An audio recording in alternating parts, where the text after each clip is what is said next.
حمد و صلات کے بعد خالق کائنات کی عطا سے فقط اس کی دی ہوئی توفیق سے ہم ایک بار پھر حلقہ درس حدیث و فقہ میں موجود ہیں۔ قبل اس کے کہ گفتگو کا آغاز کیا جائے، ایک مرتبہ بلند آواز سے اپنے آقا و مولا صلی اللہ علیہ وآلہ وسلم کی بارگاہ میں درود و سلام کے نذرانے پیش کیجیے۔ اللہم صلی علی سیدنا و مولانا محمد طب القلوب و دوائها وعافیت الابدان و شفائها ونور الابصار وضیائها وروح الارواح وغذائها وعلى آلہ واصحابہ وبارک وسلم۔ پچھلے ہفتے مسلسل کئی افراد نے ایک ہی طرح کا سوال پوچھا دارالفتاء میں، جس سے معلوم ہوا کہ اس سوال کے حوالے سے لوگوں میں بہت ہی تشویش موجود ہے، اور سوال فجر کی سنتوں کے حوالے سے ہے کہ فجر کی سنت اگر قضا ہو جائے تو اس کی ادا ہوگی یا نہیں ہوگی۔ بعضوں نے کہا کہ ہوگی، بعضوں نے کہا نہیں ہوگی۔ تو جب لوگوں کے درمیان میں اختلاف ہو تو بہتر یہ ہوتا ہے کہ وہ علماء سے رابطہ کریں، رجوع کریں۔ تو انہوں نے علماء سے رجوع کیا تو صحیح اور درست سمت جو ہے علماء نے وہ انہیں بتائے۔ چنانچہ سب سے پہلے تو یہ سمجھ جائیں کہ فجر کی سنت تمام سنتوں میں سب سے زیادہ قوی اور مؤکد ہے۔ ظہر کی بھی سنت ہے، وہ بھی سنت مؤکدہ ہے۔ مغرب کی سنت ہے، وہ بھی سنت مؤکدہ ہے۔ عشاء کی بھی سنتیں ہیں جو سنت مؤکدہ ہیں، حتیٰ کہ جمعہ کی بھی سنت مؤکدہ موجود ہیں، اور فجر کی بھی سنت یہ سنت مؤکدہ ہے۔ مؤکدہ کا معنی ہوتا ہے وہ سنت جس کی تاکید آئی، جس کے اہتمام کا رسول اللہ نے بہت ہی تاکیداً حکم فرمایا۔ تو ان تمام سنتوں میں فجر کی سنت سب سے زیادہ مؤکد ہے، لیکن چونکہ یہ سنت ہے اس وجہ سے سنت اگر اپنے وقت پہ ادا نہ کی جائے تو اس کی قضا نہیں ہے۔ قضا صرف دو نمازوں کی ہوتی ہے، نمبر ایک فرض، نمبر دو واجب۔ اور ایک نماز ہوتی ہے واجب لغیرہ، جو واجب تو نہیں ہوتی ہے لیکن پھر بھی خود ہی واجب ہو جاتی ہے، وہ بھی ادا کرنی ہوتی ہے۔ جیسے نفل نماز ہے، وہ آپ نے شروع کی اور بیچ میں ہی کسی وجہ سے آپ نے اسے توڑ دی، تو پھر اب وہ نفل نماز نفل نہیں ہے، اب وہ واجب لغیرہ ہی ہے۔ یعنی جب آپ نے نفل نماز پڑھ کے بیچ میں ہی چھوڑ دی تو بعد میں آپ نے اسے ادا کرنا ہوگا، تو یہ ایک الگ موضوع ہے۔ تو سنت جو ہے وہ چاہے مؤکدہ ہو یا غیر مؤکدہ ہو، اگر اپنے وقت میں ادا نہ کی جائے اور وقت نکل جائے تو اس کی قضا نہیں ہے۔ قضا صرف فرائض کی ہوتی ہے اور واجبات کی ہوتی ہے، لیکن سنت فجر یہ بہت مؤکد ہے۔ اسی وجہ سے بعض علماء نے فجر کی سنت کو واجب فرمایا اور بعض نے سنت فرمایا، تو اس کی تاکید کی وجہ سے اس کا حکم اور سنتوں کے مقابلے میں الگ ہے۔ چنانچہ اس کی تاکید یہ ہے کہ رسول اللہ صلی اللہ علیہ وآلہ وسلم نے کئی مقامات پر فجر کی سنت کی ادائیگی اور محافظت کا حکم دیا۔ چنانچہ صحیح بخاری کی حدیث نمبر 1169 میں ہے، ان عائشہ رضی اللہ عنہا قالت، حضرت عائشہ صدیقہ رضی اللہ عنہا فرماتی ہیں، لم یکن النبی صلی اللہ علیہ وسلم علی شیء من النوافل اشد تعاہدا منہ علی رکعتی الفجر او کما قال۔ فرمائے رسول اللہ صلی اللہ علیہ وآلہ وسلم کسی سنت یا کسی نفل کی اتنی محافظت نہیں فرماتے تھے جتنی محافظت فجر کی دو سنتوں کی فرماتے تھے۔ محافظت کا مطلب ہوتا ہے تاکیداً خیال رکھنا اور اسے ہر ممکن کوشش کر کے ادا کرنا۔ ایک حدیث جو صحیح بخاری کی ہے جس میں بتایا گیا کہ رسول اللہ صلی اللہ علیہ وآلہ وسلم نمازوں میں، سنت نمازوں میں سب سے زیادہ فجر کی دو سنتوں کا خیال رکھا کرتے تھے اور اس کی حفاظت فرمایا کرتے تھے۔ دوسری حدیث جو صحیح مسلم کی ہے، حدیث نمبر 725، ان عائشہ رضی اللہ عنہا قالت، حضرت عائشہ صدیقہ رضی اللہ عنہا فرماتی ہے، قال رسول اللہ صلی اللہ علیہ وآلہ وسلم، کہ رسول اللہ صلی اللہ علیہ وآلہ وسلم نے ارشاد فرمایا رکعتا الفجری خیر من الدنیا وما فیہا او کما قال، فرمایا فجر کی 2 سنت دنیا اور دنیا میں جو کچھ ہے اس سے بہتر ہے۔ ہم تو اندھے لوگ ہیں، ہمیں معلوم نہیں ہے، لیکن ہمارے لیے یہی بہتر ہے کہ جنہیں معلوم ہے انہوں نے جو بتایا ہم ان کے بتائے پر عمل کریں، ورنہ آنکھ والا اگر اندھے کو کہے کہ یہ راستہ نہ چلو، اس راستے میں کانٹے ہیں، جگہ جگہ گڈھے ہیں، اور وہ اس کی بات نہ مانے اور اپنے اندھے پن کو ہی آنکھ والا تصور کر کے چلے، ٹھوکر کھائے گا نا۔ تو اسی لیے ہمیں معلوم نہیں ہے کہ ان 2 سنتوں میں کیا بھلائیاں ہیں، کیا خیر ہے، لیکن چونکہ رسول اللہ صلی اللہ علیہ وآلہ وسلم سب سے زیادہ علم والے، سب سے زیادہ معرفت والے، سب سے زیادہ دنیا و آخرت کے معمولات کو دیکھنے سننے والے ہیں، جب آپ نے فرمایا کہ یہ دنیا اور دنیا کی ساری چیزوں سے بہتر ہے، خیر ہے، تو ہمارے لیے یہی مان لینا کافی ہے، اور پھر اس کی ادائیگی ہمارے لیے لازم ہے۔ تیسری حدیث جو سنن ابی داود کی ہے، حدیث نمبر 1258، ان ابی ہریرہ رضی اللہ عنہ قال قال رسول اللہ صلی اللہ علیہ وآلہ وسلم، حضرت ابو ہریرہ رضی اللہ عنہ فرماتے ہیں کہ رسول اللہ صلی اللہ علیہ وآلہ وسلم نے ارشاد فرمایا لا تدعوہما وان ترکتم الخیل، فرمایا اگر تم پر دشمن کے گھوڑے چڑھ دوڑیں تب بھی فجر کی 2 سنتیں کبھی نہ چھوڑنا۔ یعنی اگر تمہاری زندگی میں انتہائی افراتفری ہو، انتہائی مصروفیات بھی ہو جائے، تو کوشش کرنا فجر کی 2 سنتیں کبھی نہ چھوڑنا۔ تو اس کے علاوہ بھی تاکیدی احادیث موجود ہیں، انہی احادیث کی روشنی میں کہا گیا کہ فجر کی سنت سب سے زیادہ تاکیدی سنت ہے، اور بعض علماء کے نزدیک یہ واجب ہے۔ تو اب چونکہ اس کا حکم جو ہے نا اور سنتوں سے تھوڑا الگ ہو گیا، اس وجہ سے عام نمازوں میں تو ہوتا یہ ہے، مثلا ظہر کی نماز میں آپ اس وقت مسجد میں آئے جب جماعت کھڑی ہے، تو ظہر سے پہلے 4 رکعت سنت مؤکدہ ہے نا، تو اب آپ کیا کریں گے؟ پہلے جماعت میں شامل ہوں گے، جماعت میں شامل ہونے کے بعد میں پڑھ لیں گے اسے۔ لیکن فجر کی سنت کا حکم الگ ہے۔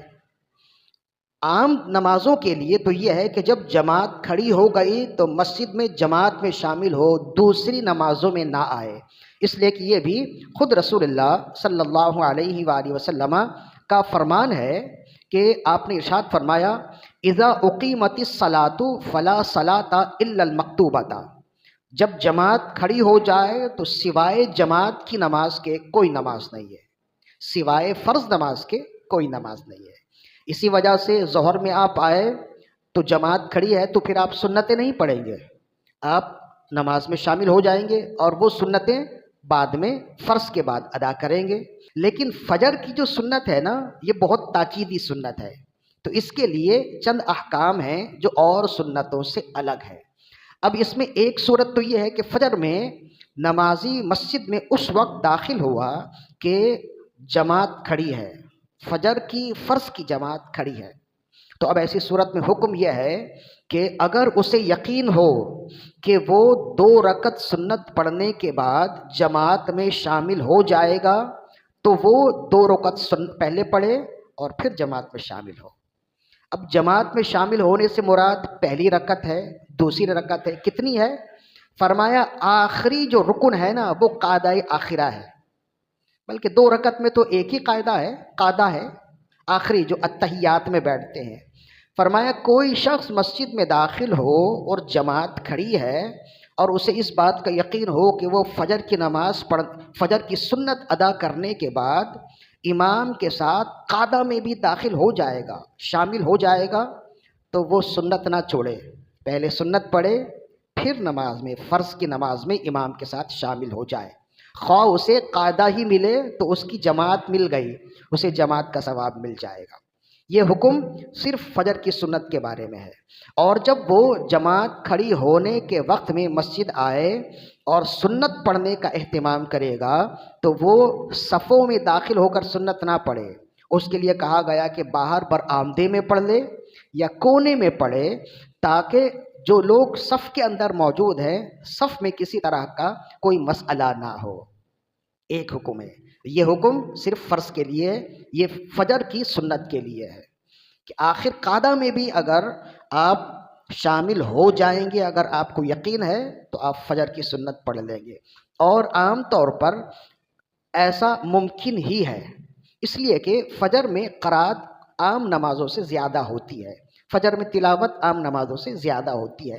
عام فرض نماز بعد جماعت اگر 5 منٹ میں ختم ہو تو فجر کی جماعت 8، 9 یا 10 منٹ میں ختم ہوتی ہے۔ تو اسی اسنا میں 2 رکعت نماز جلدی اگر 2 منٹ میں بھی اگر آپ پڑھ لیں تو آرام سے فرض میں شامل ہو سکتے ہیں۔ ایک صورت اس کی ہو گئی۔ دوسری صورت یہ ہے کہ جب آپ اس وقت مسجد میں آئے کہ آپ نے امام کو قعدہ میں ہی پایا، اب تو آپ فجر کی سنت پڑھیں گے تو پوری فرض جائے گی نا، تو کیا کرے؟ تو پھر فرمایا ایسی صورت میں آپ فجر کی سنت چھوڑ دیں اور فجر کی فرض میں شامل ہو جائیں تاکہ فرض کا ثواب آپ کو مل جائے۔ فرض پڑھنے کے بعد اب فجر کی فرض نماز کے بعد کوئی نماز نہیں ہے۔ عام نمازوں میں ظہر میں تو ایسا ہے کہ فرض سے پہلی سنت اگر آپ کی چھوٹ گئی، جماعت میں شامل ہوئے، جماعت کے بعد آپ نے سنت بھی پڑھ لی اور سنتوں کے ساتھ اسے بھی پڑھ لیا، لیکن فجر کی جب فرض نماز ہو گئی تو اس کے بعد کوئی نماز نہیں ہے۔ یہ بھی حدیث شریف ہے۔ تو اب اس کے بعد اب اس سنت کا کیا کریں؟ تو علماء کرام نے فرمایا کہ وہ انتظار کرے، سورج نکلنے کا انتظار کرے۔ جب سورج نکل آئے، 20 منٹ گزر جائے تو اس کے بعد اگر وہ چاہے تو فجر کی وہ سنت بھی قضاءً پڑھ لے، اگر نہ پڑھے تو گنہگار نہیں ہوگا، اس لیے کہ سنت کی اصلاً قضا نہیں ہے، لیکن چونکہ فجر کی سنت کی بڑی برکتیں ہیں، اسی وجہ سے امام محمد رحمۃ اللہ علیہ فرماتے ہیں مجھے یہ بات پسند ہے کہ طلوع آفتاب کے بعد جب سورج تھوڑا چڑھ جائے تو فجر کی سنت کی قضا کر لے، تو قضا اگر کر لے تو بہتر ہے، ثواب پائے گا، اگر نہ کرے تو گناہگار نہیں ہوگا۔ اس کا حکم واجب کی طرح نہیں، فرض کی طرح نہیں۔ 2 صورت ہو گئی اس کی۔ تیسری صورت یہ ہے کہ العیاذ باللہ فجر کی پوری نماز ہی قضا ہو گئی کسی کی غفلت کی وجہ سے، فرض بھی قضا ہو گئی اور سنت بھی قضا ہو گئی۔ تو اب ایسی صورت میں وہ بعد میں نماز پڑھے گا، تو جب بعد میں نماز پڑھے گا تو فجر کی فرض کے ساتھ سنت بھی پڑھے گا یا صرف فرض ہی پڑھے گا؟ تو اس کا حکم بھی یہ ہے کہ اگر دونوں ایک ساتھ ہی قضا ہو گئی، فرض اور سنت دونوں قضا ہو گئی، تو زوال سے پہلے، زوال کا مطلب ہوتا ہے سورج بالکل چڑھ گیا اور اب بالکل نصف النہار کے قریب ہے، تو جب سورج بالکل آپ کے سر پہ آ جائے تو یہ نصف النہار کہلاتا ہے، یہ دن کا بالکل آدھا حصہ ہوتا ہے۔ تو فرمایا کہ اس سے قبل اگر کوئی فجر کی قضا پڑھے تو فرض بھی پڑھ لے، سنت بھی پڑھ لے، اور اگر زوال کے بعد پڑھے تو صرف فرض پڑھے، سنت نہ پڑھے۔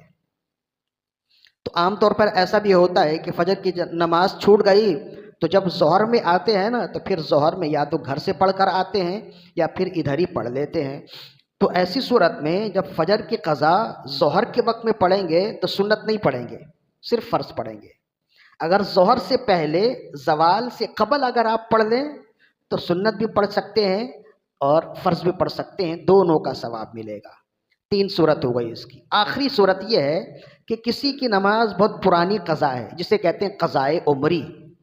تو قضائے عمری میں جب انسان قضا پڑھے تو فجر کی جب قضا پڑھے گا تو فجر کی سنت کی قضا بھی پڑھے گا یا صرف فرض پڑھے گا؟